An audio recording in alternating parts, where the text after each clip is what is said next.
Media আপনার হাতের মুঠায়, কিন্তু চিরকাল এই অবস্থা থাকবে না। তার জয় পুতুল স্বামীর নামে পরিচিত হোক, এটা তিনি চান না। উনি চান পুতুল জয় ইবনে ওয়াজিদ না হয়ে হাসিনা হোক, কারণ উনি স্বামীর প্রতি একটু বিতস্ত। একটা ডিগ্রি আছে বলে উনি 9টি ডিগ্রি সংগ্রহ করে স্বামীকে দেখাই দিয়েছেন, তোমার থেকে আমি কোনো অংশে কম নই।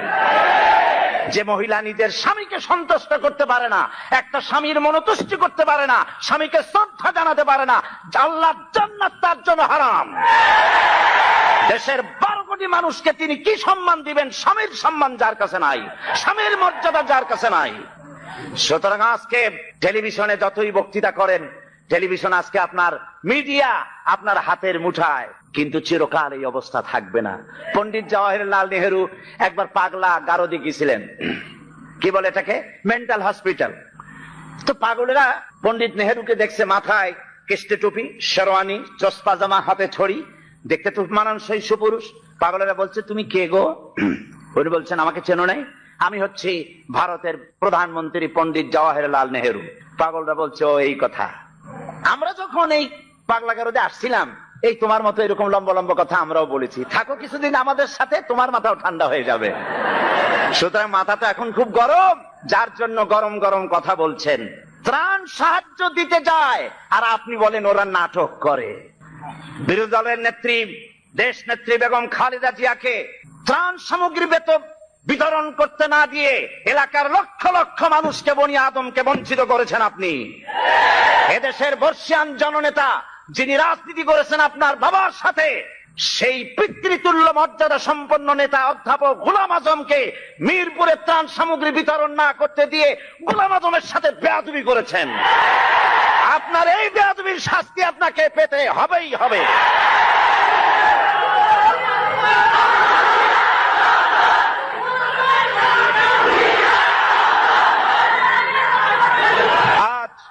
আজ স্পষ্ট করে বলি, বাংলাদেশে বলা হয় শিবির রক কাটে, বলে না? এদেশের দেশ পরিচালনার শীর্ষস্থানে বসা এমন এক ব্যক্তির সঙ্গে আমার কথা হচ্ছিল, তিনি বললেন শিবির তো রক কাটে। আমি বললাম আপনি দেখছেন? কয় না, আমার তো দেখার কথা না। জানলেন কি করে? বলল যে পত্র পত্রিকায় লেখে, সব পত্রিকায় আসে সমানে রক কাটে। আমি বললাম পত্রিকার সকল কথা কি আপনি বিশ্বাস করেন? কয় সব পত্রিকায় লেখে, যখন বিশ্বাস না করে যাই কই।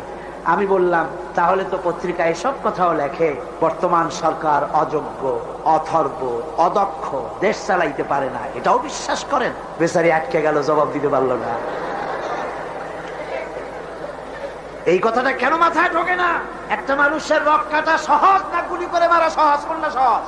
যেখানে অস্ত্র পাওয়া যায়, লাখ লাখ অস্ত্র পাওয়া যায় চিরমানবের মতো, সেইখানে একটা মানুষ ঠাইসা ধরিয়া তার রক্তটা কাটতে তো সময় লাগে, সে চিৎকার মারতে পারে, লোকজন ডাকতে পারে, রক কাটবে কেন গুলি করে তোমার রিবেতে পারে।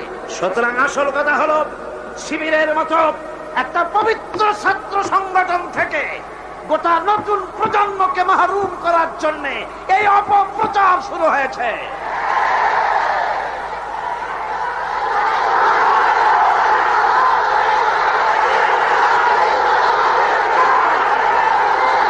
আমার মুসলমান ভাইয়েরা, এজন্য আমি বলতে চাই, আমার ভাইদেরকে বলতে চাই, তোমরা একটুখানি যাদের বিরুদ্ধে লেগেছ, একটুখানি যায় দেখো রাতের আধারে এই ছেলেগুলি কি করে, ওদের রিপোর্ট দেখো। কোরআন শরীফ কয়বার পড়তে হয় তার রিপোর্টে লিখে দিতে হয়, নামাজ 5 ওয়াক্ত পড়ে কিনা লিখতে হয়। আমি জিজ্ঞেস করি চট্টগ্রামবাসীদের কাছে, শিবির এই চট্টগ্রামের এত বড় বিরাট শহরে কোন দোকানে বাকি খাইয়া পয়সা দেয় নাই? একজন বলুন। কার মেয়ের দিকে খারাপ চোখে তাকায়ছে? মেয়ে হাইজাক করেছে, কাকে গুলি করেছে, কোথায় ডাকাতি করেছে? বরং আপনারা ওরা যখন সভ্যদারি করে একটু খোঁজ নিয়ে, ওরা জানে না, এইরকম খোঁজ নিয়ে দেওয়ালের কাছে গিয়ে কান লাগায় দেখেন কলেজের ভার্সিটির এই ছেলেগুলি, ওরা কোরআন সরাসরি পড়ে নাই, বাংলায় কোরআন হাদিস বুঝেছে, রাত্রি বেলায় কিভাবে আল্লাহর দরবারে কান্দে, কিভাবে তাহাজ্জুদের নামাজ পড়ে, আর কিভাবে ওদের কলিজার, ওদের ভাই 70টি নেতার কর্মী শাহাদাতের নাজরানা আল্লাহর দরবারে পেশ করেছে পর্যন্ত।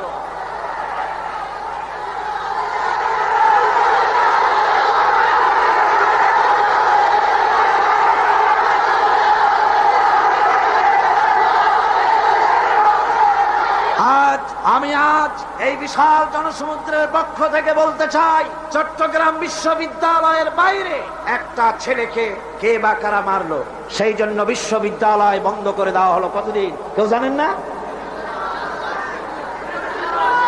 2 মাস। 14,000 ছাত্র ছাত্রীর ভবিষ্যৎকে অনিশ্চিত করে দেওয়া হলো। আমরা প্রতিটি হত্যার বিচার চাই, প্রতিটি হত্যার নিন্দা করি, কিন্তু কোন মন্ত্রীর কথা মতো বিশ্ববিদ্যালয় বন্ধ করে রাখা যাবে না। বিশ্ববিদ্যালয় কোন মন্ত্রীর শ্বশুর বাড়ির আবদার নয়, যৌতুক নয়।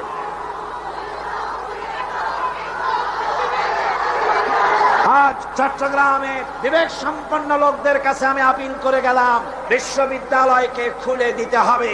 এই 14,000 ছাত্র ছাত্রীদের ভবিষ্যৎকে জলাঞ্জলি দেওয়া যাবে না। আপনারা একটা কথা শোনেন, পৃথিবীতে দেশ শুধু বাংলাদেশ না, আরো দেশ আছে না?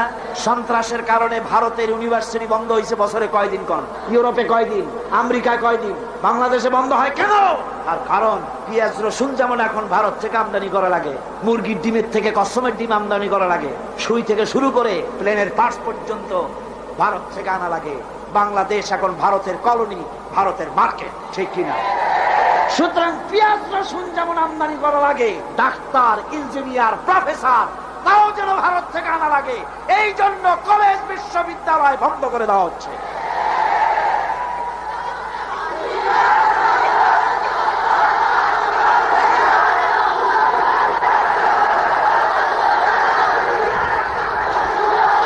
আমি তরুণদের, জওয়ানদের বলবো, বাংলাদেশকে সত্যি যদি ভালোবাসো তাহলে ভারতীয় মুক্ত বাজার অর্থনীতির নামে ভারতের সম্পদ দিয়ে যেভাবে ভারতীয় বাজার দিয়ে বাংলাদেশকে নষ্ট করা হয়েছে, এর প্রতিবাদে তোমাদেরকে রুখে দাঁড়াতে হবে। মুক্তিযোদ্ধাদেরকে বলবো, মুক্তিযোদ্ধারা তোমরা যারা জীবন দিয়ে, রক্ত দিয়ে এই ভূখণ্ডকে একটা সম্পূর্ণ বাংলাদেশে পরিণত করার জন্য জীবন আর রক্তের বিনিময় দেশ স্বাধীন করেছিলে, মনে রেখো, একটা দেশের নামের পরিবর্তনে বা সে দেশের পতাকার পরিবর্তনে দেশের মানুষের ভাগ্যের পরিবর্তন হয় না। মুক্তিযুদ্ধ করে দেশ স্বাধীন হয়েছে ঠিকই, কিন্তু দেশের মানুষের ভাগ্যের উন্নতি হয় নাই। মুক্তিযোদ্ধাদের বলবো, তোমরা আমাদের প্রিয় সন্তান, তোমাদেরকে আরেকটা যুদ্ধ করতে হবে। সেই যুদ্ধ করবা কোরআনের শাসনের জন্য।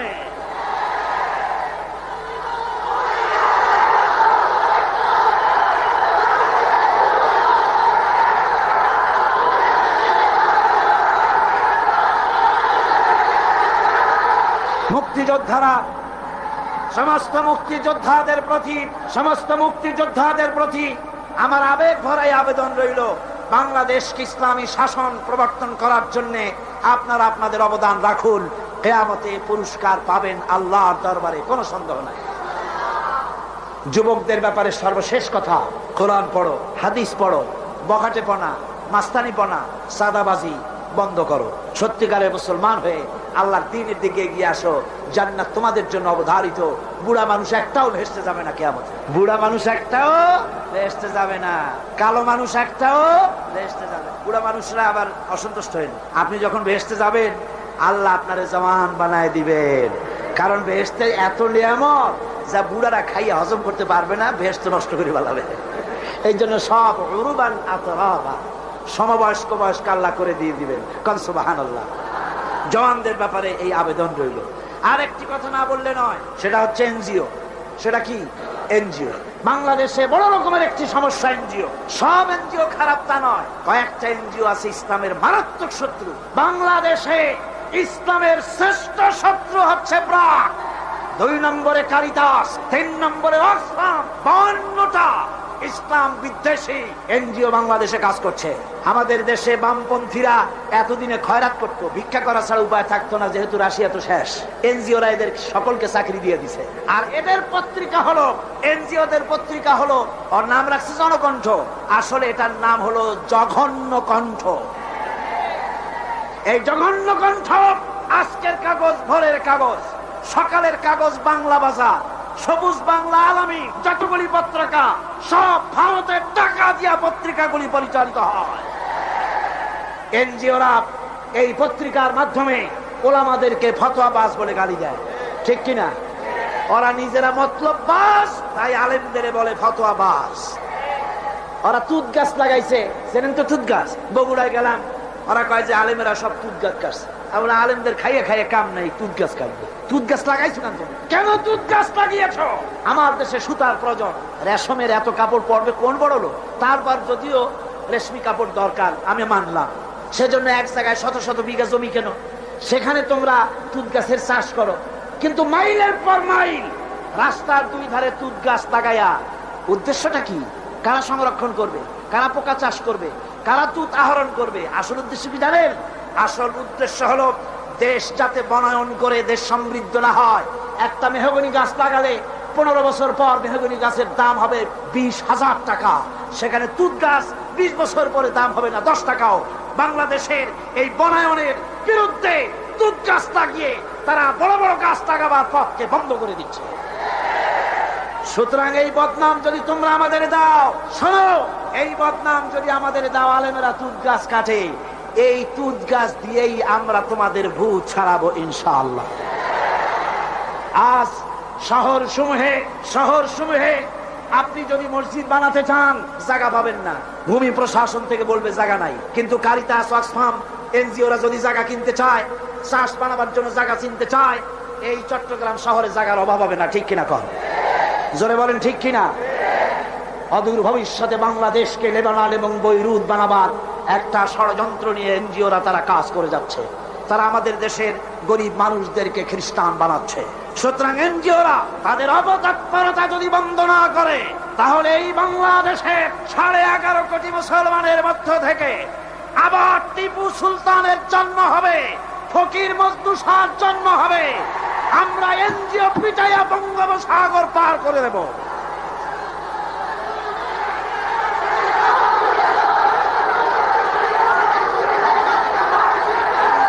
আমার মুসলমান ভাইরা, আমাদের দেশে সব এনজিও খারাপ তা কিন্তু আমি বলি নাই।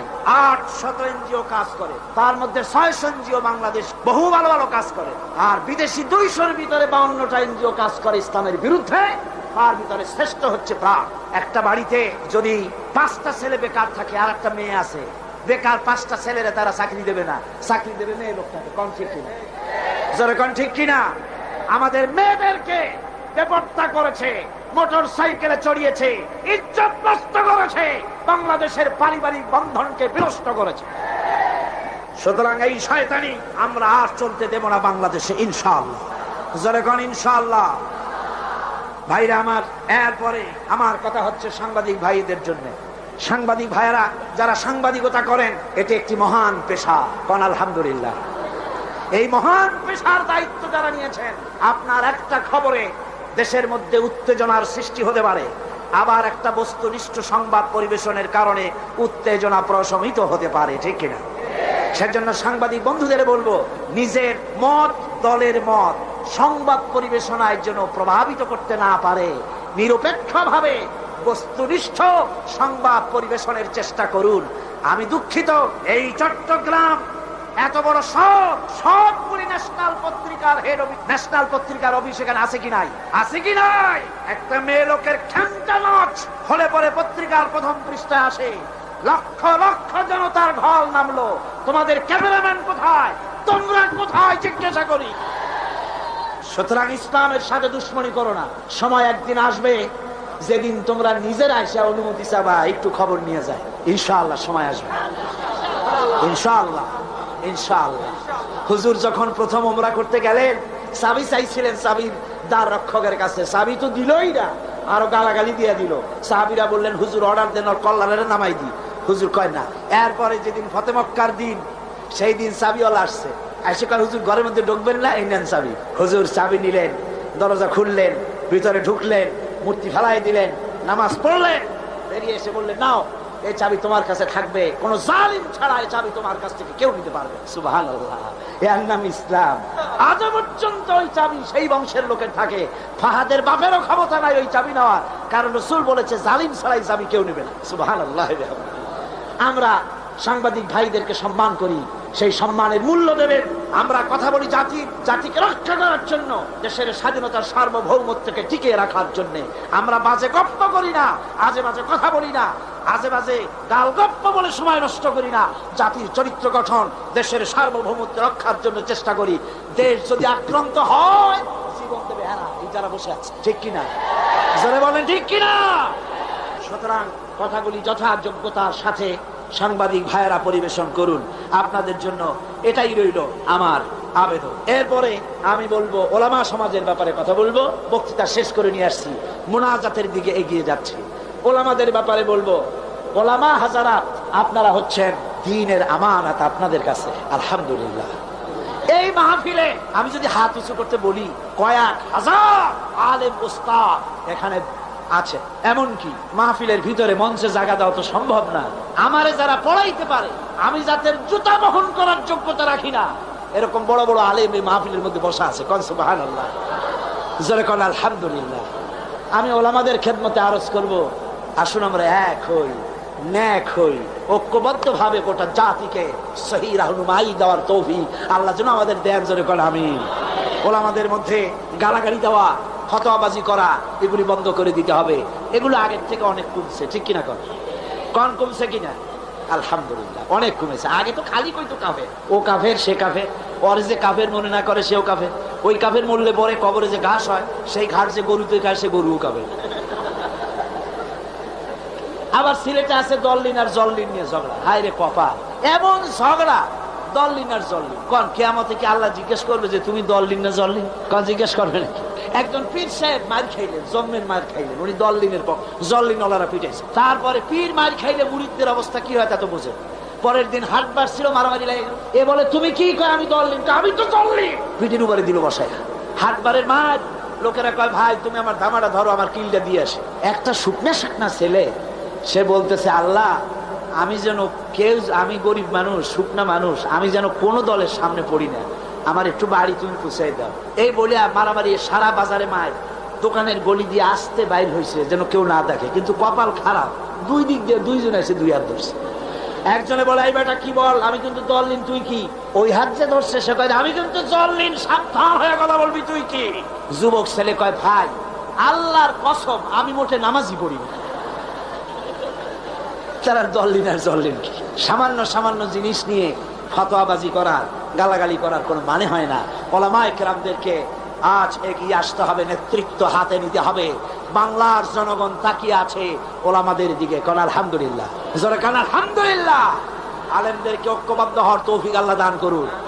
তবে একটা ষড়যন্ত্র থেকে আমি জাতিকে হুঁশিয়ার করে দিতে চাই, সেটা হলো অনেক লোক আমাদের দেশে বিদেশ থেকে আসেন, নামের আগে ওলিয়ে কামেল লেখেন, আওলাদে রাসূল লেখেন, হেদায়ে মিল্লাত লেখেন, আমার দেশে নসিহত করতে আসেন।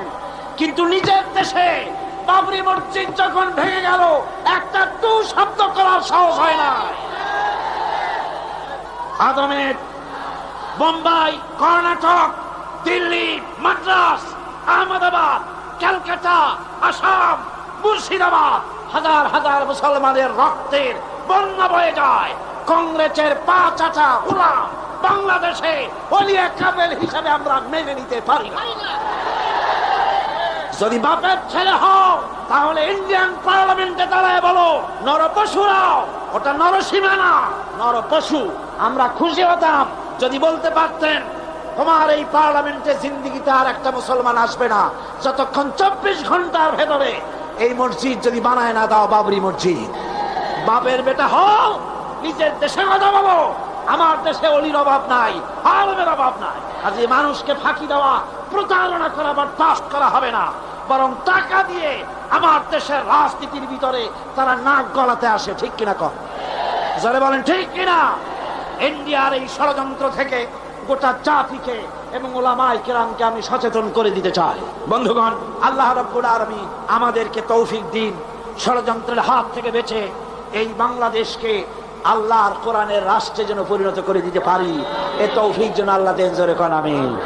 এখন মোনাজাত হবে, মোনাজাতের জন্য দাঁড়ানো ভাইরা সবাই বসে পড়ো। যত মুসলমান আছেন সব বসে পড়ো, কেউ আর দাঁড়িয়ে থাকবেন না। মোনাজাত কেউ আর দাঁড়িয়ে থাকবেন না। প্রশাসনিক দায়িত্বশীল ব্যক্তিবর্গ যারা আছেন তাদেরকে অনুরোধ করব, ডিসি, এসপি, জজ, ম্যাজিস্ট্রেট, ডিএনও, এই ধরনের দায়িত্বশীল যারা আছেন তাদেরকে অনুরোধ করব, ইনসাফের উপরে ভিত্তি করে প্রশাসনিক দায়িত্ব পালন করবেন। লক্ষ্য রাখতে হবে, খেয়াল রাখতে হবে, আল্লাহর কাছে আপনাদেরকে একদিন আল্লাহর কাছে জবাবদিহি করতে হবে। কথা ঠিক কিনা? মন্ত্রী হন, প্রেসিডেন্ট হন, প্রশাসনে যারা আছেন হক বিচার করবেন, ন্যায় বিচার করবেন। কোন দলের কথা মতো বিবেককে বিক্রি করবেন না। অনেক সময় আছে, আমি তো জানি অনেকের সঙ্গে মহব্বত আছে, একজন পুলিশ সুপারিনটেন্ডেন্ট, পুলিশ কমিশনার আমার কাছে বলছিলেন, কোন এক জেলার পুলিশ কমিশনার আমাকে বলছিলেন যে যে কাজটা করলাম বিবেকের বিরুদ্ধে চাকরি রক্ষা করতে গিয়ে করতে হলো। বললাম, ইমানের বিরুদ্ধে, বিবেকের বিরুদ্ধে যদি চাকরি করতে হয়, এমন চাকরি বাদ দিয়া পানের দোকান দিয়ে খান, তাও আপনার সম্মান বাঁচবে, আল্লাহর কাছে ইজ্জত বাঁচবে। সুতরাং দলের কথা নয়, প্রশাসনিক দায়িত্বশীল ভাইদের বলবো, দলের কথা মতো নয়, আইন মতো, আইনের শাসন প্রতিষ্ঠা করার জন্য বদ্ধপরিকর হন। কারো টেলিফোনে কোন হাইজাকার, কোন লুটেরা, কোন বদমাশ, কোন লুচ্ছা, কোন খুনিকে ছেড়ে দিবেন না। তাতে চাকরি যদি চলে যায় যেতে পারে, ঠিক কিনা? পুলিশ ভাইদের বলবো, আপনাদের বিরাট দায়িত্ব। পুলিশ ভাইরা, আপনাদের বিরাট দায়িত্ব। যে কোনো গভর্নমেন্ট আসুক, আপনাদের কাজের কোনো অভাব নাই, কষ্টটা আপনাদেরই বেশি হয় সব সময়। আপনারা ঘুষ বিবর্জিত জীবন যাপন করুন, মানুষের প্রতি ইনসাফ করুন। আল্লাহ রাব্বুল আলামিন আপনাদেরকে যারা পাহারা দেয়, আর মিডিয়া, পুলিশ যারা শান্তি শৃঙ্খলা এবং আইন শৃঙ্খলা পরিস্থিতি রক্ষার জন্য যারা পাহারা লাগায়, তাদের সম্পর্কে রাসূল বলেছেন, আল্লাহর নবী বলেন, মুসলিম দেশের সীমান্ত এলাকায় আইন শৃঙ্খলা রক্ষার জন্য যারা পাহারা লাগায় 1টা ঘন্টা, তাহলে সারা রাত লাইলাতুল কদরে হাজর আসওয়াদের সামনে দাঁড়ায়া সারা রাত ইবাদত করলে যত সওয়াব পাওয়া যাবে, 1 ঘন্টা মুসলিম দেশের পাহারা দিলে সেই সওয়াব পাওয়া যায়। আপনাদের চাকরি, আপনাদের ইবাদত, হালাল রুজি খান, ঘুষকে শুকরের মাংসের মতো মনে করুন। হালাল রুজি খাইয়া নামাজ পড়ুন, 5 ওয়াক্ত ডিউটির ফাঁকে ফাঁকে 5 ওয়াক্ত নামাজকে আদায় করুন। মানুষের উপরে জুলুম করবেন না। অনেক ট্যাক্সিওয়ালা আছে, খামোখা ট্যাক্সি ট্রাক রাস্তায় ধরিয়া একেবারে অহেতু তার কাছ থেকে 5 টাকা 10 টাকা আদায় না করিয়া ছাড়ি না, বহুত কষ্ট দেয়, ওরা কষ্ট পায়, ওরা বদদোয়া করে। আপনি টাকা পেলেন ঠিক, কিন্তু ট্যাক্সিওয়ালা, রিক্সাওয়ালা বদদোয়া করলো, এই বদদোয়াটা লেগে গেল। আইনে যদি কিছু হয় সেটা ভিন্ন কথা, কিন্তু বেআইনি ভাবে কার উপর অত্যাচার করবেন না। আল্লাহ পাক পুলিশ ভাইদের প্রতি রহম করুন, আর্মি, বিডিআর সকলের প্রতি রহম করুন। সকলের জন্য দোয়া হবে। এখন একটু ঘোষণা আছে, ঘোষণা শুনুন, তারপরে আমরা মোনাজাত করব। লাইলাতুল মেরাজের এই পবিত্র মোনাজাতে সকলে অংশগ্রহণ করবেন, কেউ বাদ যাবে। এখন মোনাজাত, বইপত্রের শেষ কথা অধ্যাপক মুফিজুর রহমান সাহেব বলেছেন, ইমানের অগ্নি পরীক্ষা। যে ইমানের কথা এতক্ষণ শুনেছেন, গত 4 দিন শুনেছেন, ইমানের অগ্নি পরীক্ষা। কয়েকজনের দাম জিজ্ঞেস করেছেন, এটা যারা সেপেছে ঢাকায়, আমার লেখা ইমানের অগ্নি পরীক্ষা, এটার হাদিয়া যারা সেপেছে তারা রেখেছে মাত্র 35 টাকা করে। ইমানের অগ্নি পরীক্ষা জিকির আজগার সহ এর মধ্যে আছে, যাওয়ার সময় খরিদ করে নিয়ে যাবেন। আল্লাহ পাক সকলকে তৌফিক দিন। মোনাজাতের আগে আসুন আমরা তওবা পড়ি। সবাই পড়েন আউযুবিল্লাহি মিনাশ শাইতানির রাজীম। সব ভাই নামাজের কায়দায় বসেন, নামাজের কায়দায় বসুন, আর কিবলামুখী তো হয়েই আছে। আউযুবিল্লাহি মিনাশ শাইতানির রাজীম। বিসমিল্লাহির রহমানির রহিম। আস্তাগফিরুল্লাহ, আস্তাগফিরুল্লাহ, আস্তাগফিরুল্লাহ রাব্বি মিন কুল্লি যামবি ওয়া আতুবু ইলাইহি লা হাওলা ওয়ালা কুওয়াতা ইল্লা বিল্লাহিল আলিয়্যিল আযীম। আয় আল্লাহ তাআলা, আমি আর জীবনে কখনো শরীয়তের ওজর ছাড়া ফরজ নামাজ, ফরজ রোজা ছেড়ে দেব না। সবাই বলেন ইয়া আল্লাহ।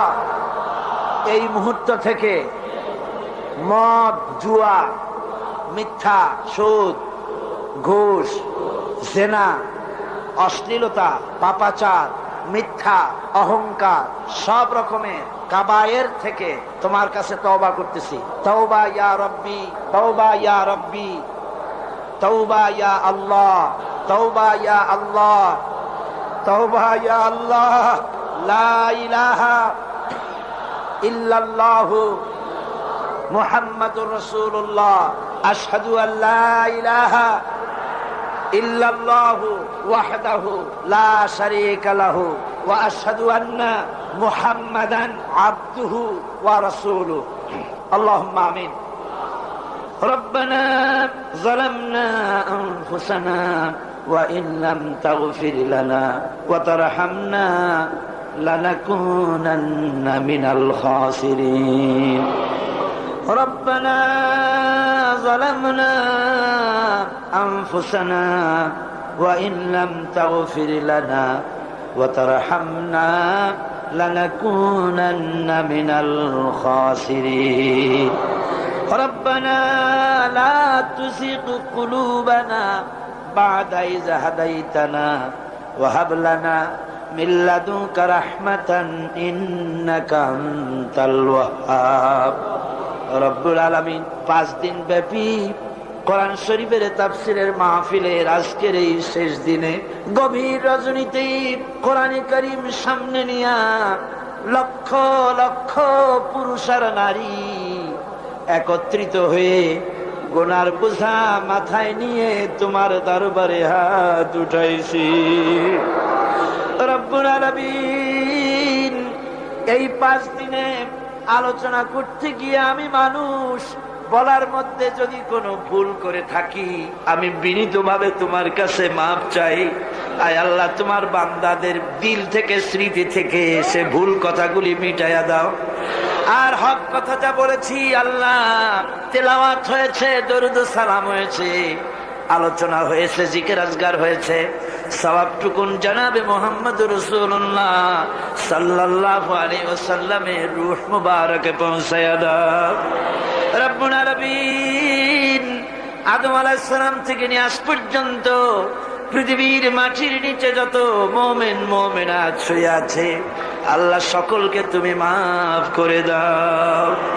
রব্বুল আলামিন এই মুহূর্তে মনে পড়ে গেল আমাদের বাপজানের কথা, আম্মাজানের কথা মনে পড়ে গেল। রব্বুল আলামিন আমরা আমাদের জনম দুঃখিনী মা যাদের হারায়া গেছে আল্লাহ, একটা অক্ষর মা আর সারা দুনিয়ার মধু এই একটা অক্ষরের ভিতরে, ওই মা যার বিদায় হয়ে গেছে আল্লাহ কবরটারে বেহেশতের বাগান বানাইয়া দাও। মায়ের বুকে চড়ে মায়ের দুধগুলো চুচে চুচে খেয়ে মাকে কষ্ট দিয়েছে। পৌষ মাসে মাঘ মাসে প্রস্রাব করে দিয়েছি, ভিজা জায়গায় মা নিজে শুয়ে কলিজার টুকরা সন্তানটাকে বুকের উপরে নিয়ে সারাটা রাত কাটাইয়া দিয়েছে। নিজে না খায়া ছেলের মুখে খাবার দিয়েছে। কান্না শুনলে পরে হাজারো কাজ ফালাইয়া রাখা, বাচ্চাকে কোলে নিয়ে শত চুমা দিয়া কান্না মুখে হাসি ফুটাইল যে মা, আল্লাহ ওই মা যার বিদায় হয়ে গেছে আল্লাহ কবরটারে বেহেশত বানাইয়া দাও। রব্বুল আলামিন আমাদের আব্বা জান আমাদেরকে লেখাপড়া শিখাবার জন্য, বাড়িঘর জায়গা জমি করার জন্য কত কষ্ট করেছে। আমাদের আব্বা যাদের মারা গেছে আল্লাহ আমাদের আব্বাকে জান্নাতুল ফেরদাউস নসিব করে দাও। রব্বুল আলামিন সকলে সম্মান করে ডাকে, নাম ধরে কেউ তো ডাকে না, বাবারায় ফেলেছি আল্লাহ। নাম ধরে ডাকে তো বাপে আর মায়। আল্লাহ আমাদের বাপজান আমাদের মা যাদের মারা গেছে কবরগুলি বেহেশত বানাইয়া দাও। রব্বির হামহুমা কামা রব্বায়ানি সগীরা। সবাই পড়েন রব্বির হামহুমা কামা রব্বায়ানি সগীরা। আয় আল্লাহ আমাদের আব্বা আম্মা যাদের বেঁচে আছে আল্লাহ, আমরা অনেক কারণে অনেক সময় খেদমত যেমনটি করা দরকার পারি না। রব্বুল আলামিন মা বাপ যাদের বেঁচে আছে সুস্থ রাখো, ভালো রাখো, খাতেমা বিল খাইর করো। অনেকে মায়ের জন্য দোয়া চেয়েছেন, কারো মায়ের পা ভেঙে গেছে, কারো মা অসুস্থ হয়ে আছে, আল্লাহ সকলের মা যাদের বেঁচে আছে সুস্থ করো, ভালো করো রব্বুল আলামিন। আমাদের দাদা দাদি নানা নানি আত্মীয় স্বজন যারা কবরে শুয়ে আছে, ওদের তুমি যদি শাস্তি দাও তাহলে শাস্তি থেকে বাঁচাবার কেউ নাই, আর যদি তুমি মাফ করে দাও আল্লাহ তাহলে ঠেকাবার মতো কেউ নাই। আল্লাহ তুমি দয়া করে আমাদের মুরব্বিয়ান পীর মুর্শিদ যারা মারা গেছে সকলকে মাফ করে দাও রব্বুল আলামিন। কারাঙ্গিয়ার ছোট হুজুর মারা গেছেন, আল্লাহ আমাকে বড় মোহাব্বত তিনি করতেন, আমিও বড় সম্মান করতাম। আল্লাহ গারাঙ্গিয়ার হুজুরের রুহের পরে সওয়াব পৌঁছায় দাও রব্বুল আলামিন। বাঁশখালীর হুজুরের রুহের পরে সওয়াব পৌঁছায় দাও, তাদেরকে জান্নাতুল ফেরদাউসের মেহমান বানাইয়া দাও রব্বুল আলামিন। আজকে তোমার আওলাদে রাসূলকে দেখে আসলাম, সৈয়দ আব্দুল্লাহ আল বাদানী, চেহারা দেখলে মনে হয় না যে আর দুই একদিনও বাঁচবে। আল্লাহ আওলাদে রাসূল, আমরা তার জন্য দোয়া করি, আল্লাহ তুমি হায়াতে তৈয়বা দাও। চট্টগ্রামবাসীদের জন্য বিরাট নিয়ামত, আয় আল্লাহ আওলাদে রাসূল আব্দুল আহাদ আল মাদানী, আল্লাহ বারবার আমাকে বলতেছিলেন দোয়া করেন যেন ইমানের সাথে মরতে পারি। আল্লাহ তোমার এই আওলাদে রাসূল যখন নিবা কলেমার উপরে নিয়ে নিও আল্লাহ। যতদিন বেঁচে থাকেন তিনি, তুমি দয়া করে তারে সুস্থ রেখে দিও রব্বুল আলামিন। এবার আমরা দুনিয়ার মুসলমানদের জন্য কথা বলি মাবুদ, ওরা আমাদের ভাই।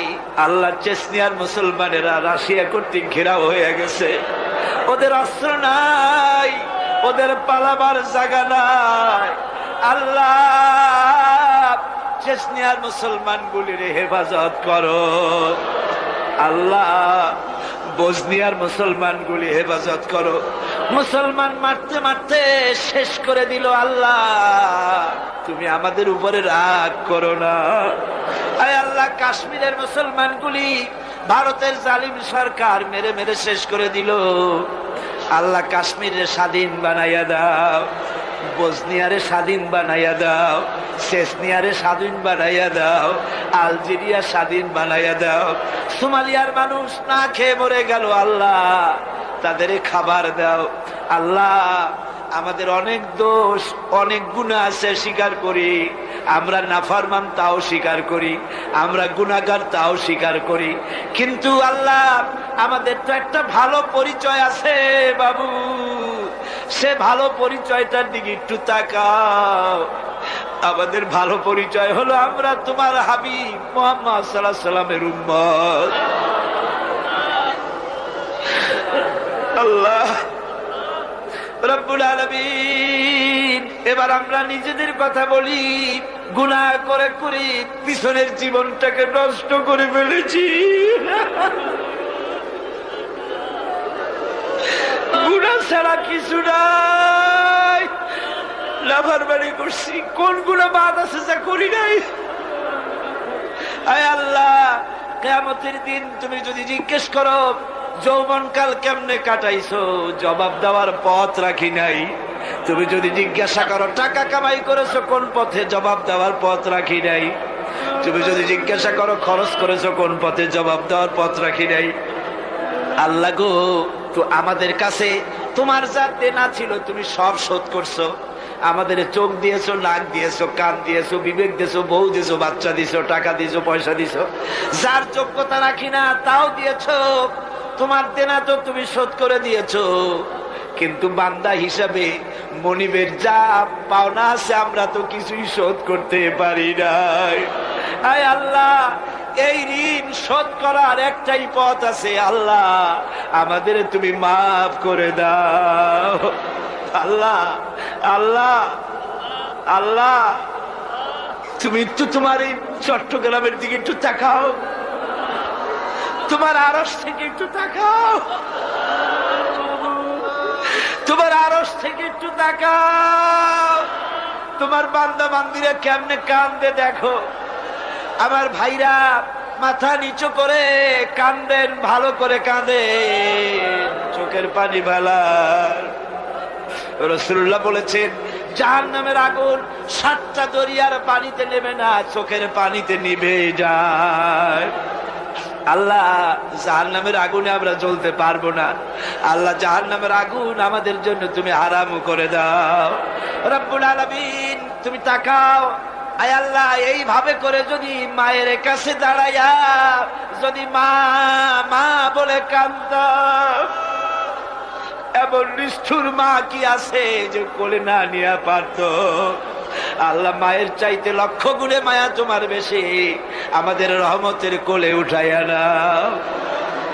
রব্বুল আলামিন এই 5 দিনের তাফসীরের মাহফিলের যারা স্বেচ্ছাসেবক ছিল, রাত দিন খাইয়া না খাইয়া, রাত দিন জেগে জেগে কাজ করতে করতে চেহারাগুলি কালো হয়ে গেছে।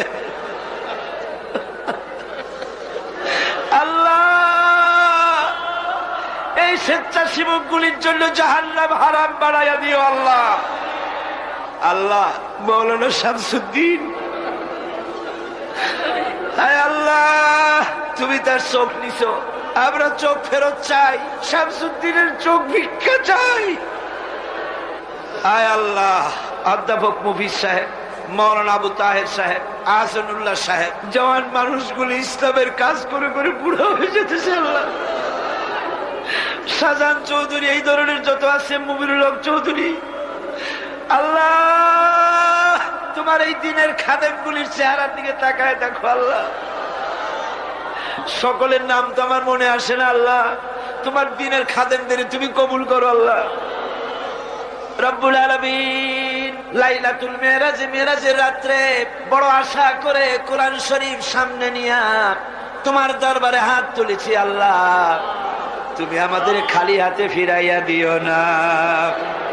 যত মা বোন এসেছেন আল্লাহ, মা বোনদেরকে পর্দায় থাকার তৌফিক দাও, ব্যাধি থাকলে মাফ করে দাও, স্বামীর নির্যাতন থাকলে আল্লাহ ভালোবাসায় পরিণত করে দাও, নিঃসন্তানীকে সন্তান দান করে দাও। মা বোন যারা এসেছেন খাদিজার মতো, ফাতেমার মতো বানাইয়া দাও। রব্বুল আলামিন এই বাংলাদেশে কোরআনের শাসন চালু হয়েছে, একটা বারের জন্য দেখার তৌফিক দিয়া দাও। আয় আল্লাহ দুনিয়ার অফিসগুলি যত রাত হতে থাকে অফিসগুলি বন্ধ হয়ে যায়, আর রাত যত বাড়ে তোমারও রহমতের অফিস তত কর্মচঞ্চল হয়। আয় আল্লাহ এখন রাত দুপুর হয়ে এসেছে, তোমার রহমতের দরজাগুলি খোলা হয়ে গেছে আল্লাহ,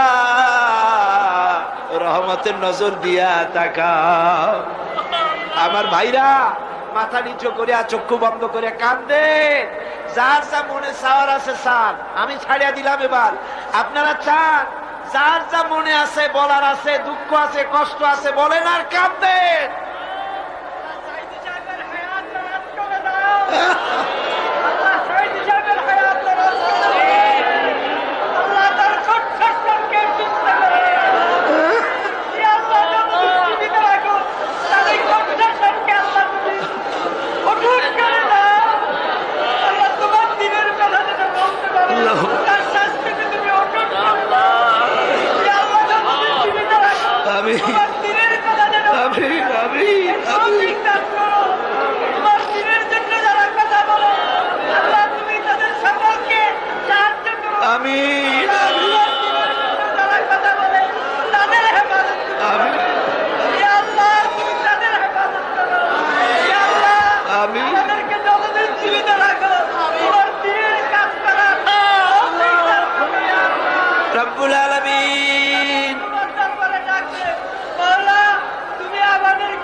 এই মাহফিলের ভিতরে যত মানুষ এসেছে, আয় আল্লাহ তুমি মেহেরবানি করে আমাদের সকলের জন্য জাহান্নাম হারাম বানাইয়া দাও আল্লাহ। আর একখানা দোয়া করি, লাইলাতুল মেরাজে তাফসীরের মাহফিলের দোয়া কবুল হবে বলে আল্লাহ বলতেছে। আল্লাহ এর মধ্যে বহুত মানুষ আছে মক্কা দেখে নাই, মদিনা দেখে নাই। আল্লাহ যারা মক্কা মদিনা দেখে নাই, হজ করার তৌফিক আল্লাহ সকলকে দিয়ে দাও। রব্বুল আলামিন তোমার হাবিবকে তামাম জিন্দেগির ভিতরে একটা রাতে রাসূলুল্লাহর সঙ্গে আমাদের স্বপ্নে জিয়ারত করাইয়া দিও আল্লাহ। রব্বুল আলামিন আয় আল্লাহ কোনটা ইসলামী বিশ্ববিদ্যালয় আল্লাহ তুমি মঞ্জুর করে নাও আল্লাহ। আয় আল্লাহ ইসলামী বিশ্ববিদ্যালয় মঞ্জুর করে নাও। আয় আল্লাহ কর্ণফুলী পত্রিকা আল্লাহ কবুল করে নাও রব্বুল আলামিন। আয় আল্লাহ তোমার কাছে কি চাইবো, চাওয়ার আগে অনেক কিছু তুমি দিয়েছো। আয় আল্লাহ যে যা চাইলো সকলকে আল্লাহ তুমি দিয়া দাও। আয় আল্লাহ তাআলা বাংলাদেশের সেনাবাহিনী, বাংলাদেশের বিডিআর, বাংলাদেশের পুলিশ বাহিনী তোমার রহমত দিয়া ঢেকে রাখো আল্লাহ। আল্লাহ বাংলাদেশের বিমান বাহিনী, নৌবাহিনী, সেনাবাহিনী, পুলিশ, বিডিআর সকলকে দ্বীনের মুজাহিদ বানায় দাও। বাংলাদেশের সব ডিসি, সব এসপি, সব জজ, সব ব্যারিস্টার, সব আইনজীবী সকলকে খাঁটি মুসলমান বানায় দাও আল্লাহ। আয় আল্লাহ দিনদার বানাও, পরহেজগার বানাও। সাংবাদিক ভাইদের উপরে রহম করো, দিনের রাস্তায় চলার তৌফিক দাও। আয় আল্লাহ তাআলা এই কলেজ কর্তৃপক্ষ প্রতি বছর তাফসীর মাহফিলের জন্য জায়গা দেয়, আল্লাহ কিয়ামতে ওনাদের জন্য বেহেশতের জায়গা তুমি দিয়ে দিও। আয় আল্লাহ এই কলেজকে তুমি কবুল করে নিও আল্লাহ। আর একটা দোয়া মনে পড়লো, প্রত্যেক বছর মাহফিলে আনোয়ার চৌধুরী সাহেব যতদিন আমার পেরে ওই হাই স্কুল মাঠে, কলেজিয়েট মাঠে মাহফিল হতো, আমার পাশে বসে আমাকে চা বানায় খাওয়াইতো। বেচারা এখন ঠিক মতো নামাজও পড়তে পারে না, তার কষ্ট শুনেছি। আনোয়ার চৌধুরী সাহেবের উপর আল্লাহ তুমি রহমত করো, তাকে সুস্থ করো। তিনি গারাঙ্গিয়া হুজুরের একজন মুরিদ, আল্লাহ তুমি তার উপরে রহম করো, আল্লাহ তাকে তুমি ভালো রাখো। আয় আল্লাহ তাআলা এই মাহফিলে যত আলেম ওলামা এসেছেন, বিশেষ করে মুরব্বী হযরত মাওলানা সিদ্দিক আজাদ সাহেব, হায়াতে তাইয়্যিবা দাও, সেহাতে কুল্লিয়া দাও। রামগতির পীর সাহেব এসেছেন, আরো আলেম ওলামা এসেছেন। যারা যত আলেম এসেছেন আল্লাহ সমস্ত আলেমের রোগ ব্যাধি দূর করে দাও, তাদের স্বাস্থ্য ভালো করে দাও, তাদেরকে সহিহ রাহনুমাই করার তৌফিক দাও। হাই স্কুল, কলেজ, ইউনিভার্সিটির শিক্ষক যারা এসেছেন তাদের উপর খাস রহমত নাজিল করো। মাদ্রাসার ছাত্র, কলেজের ছাত্র, ইউনিভার্সিটির ছাত্র, ছাত্র যুবক যারা আসছে সকলের উপরে রহম করো। আয় আল্লাহ মা বোনদের উপরে রহম করো। আয় আল্লাহ কেউ যেন এই মাহফিল থেকে কেউ যেন খালি হাতে ফেরত না যায়, রহমত দিয়া সকলের হাত ভরে দাও। বাইতুল শরীফের পীর সাহেবের জন্য দোয়া করুন, তিনি অসুস্থ, ডায়াবেটিসে ধরেছে, আল্লাহ যেন তাকে স্বাস্থ্য ভালো রাখেন, সুস্থ রাখুন, ভালো রাখেন, তাকে দিয়ে যেন আল্লাহ দ্বীনের খেদমত নেন। আল্লাহর যত হক্কানি ওলি আছে, বুজুর্গ আছে, সকলের উপর আল্লাহ তোমার রহমত নাজিল করো। জেলখানার ভিতরে যারা মজলুম আছে আল্লাহ তাদেরকে তুমি রহম করো আল্লাহ। অনেকে আহত আছে, যারা শহীদ হয়েছেন সকলের প্রতি আল্লাহ তুমি রহম করো। আমি এখন আমার নিজের জন্য আপনাদের কাছে একটা কথা না বলে পারি না। আমার নিজের জন্য একটা কথা আমি বলি, সে কথাটা হলো বিগত 14-15 বছর পর্যন্ত আমি ডায়াবেটিক পেশেন্ট। এই রোগ হলে পরে নানান রকমের বড় বড় রোগ শরীরে আসে। আমি আপনাদের কাছে দোয়া চাই, কোরআনে কারিমের যে খেদমতটুকুন করার তৌফিক আল্লাহ দিয়েছেন, আমার এই রোগ যেন এই পথে আমার বাধা না দেয়। এই কোরআনের খেদমত যেন মৃত্যু পর্যন্ত করতে পারি। আর আমার মৌত যখন আসবে আল্লাহ তুমি সাক্ষী, আমার কলিজায় আমার স্ত্রী, আমার ছেলে মেয়ের মহব্বত যত বেশি, তার থেকে বেশি মহব্বত করি আল্লাহ তোমারে, তোমার হাবিবরে, তোমার কোরআনে, তোমার ইসলামকে। আল্লাহ আল্লাহ এই রাস্তায় আমার শাহাদাতের মওত নসিব করে দাও আল্লাহ। আয় আল্লাহ আমার শাহাদাতের মওত নসিব করে দাও আল্লাহ। এই স্কুল, কলেজ, ইউনিভার্সিটিতে শিবিরের ছেলে মেয়ে গুলি যে কাজ করে, ওদের বাড়তে বাড়তে শেষ করে দিল আল্লাহ। আল্লাহ ওদের শহীদ গুলিকে জান্নাতুল ফেরদাউসে জায়গা দিয়ে দিও। ওদের সাথে যারা শত্রুতা করে আল্লাহ তাদেরকে ওদের বন্ধু বানিয়ে দিও। বাংলাদেশ কোন দিকে যাচ্ছে আমরা বুঝতে পারতেছি না আল্লাহ, বাংলাদেশে একটা শান্তিপূর্ণ সমাধান করে দাও আল্লাহ। আল্লাহ আমাদের সকলের দোয়া কবুল করো, সকলের দোয়া কবুল করো। এবার সকলে আকাশের দিকে দুটি হাত উঁচু করে দেন, আল্লাহরে ডাকেন, আল্লাহরে ডাকেন, কান্দেন বাইরা, কান্দেন। আর কানবেন কবে? আজই তো কান্দার দিন। দুটি হাত আকাশের দিকে তুলে বলেন ইয়া আল্লাহ, বলেন ইয়া আল্লাহ,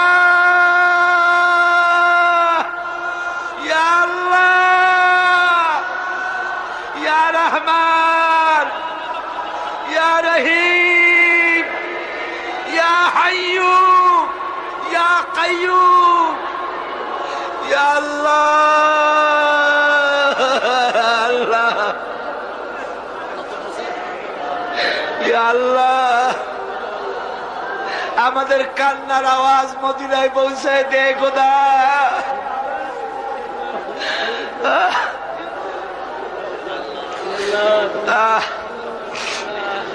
আল্লাহ, বাংলাদেশে কোরআনের শাসন হয়েছে, একটা দিনের জন্য হলো আমাদের দেখায় দিও আল্লাহ। ইসলামের জন্য যারা কাজ করে তাদের উপরে রহম করো। যারা মুসলমান হলো আল্লাহ তাদেরকে খাঁটি মুসলমান বানায় দিও।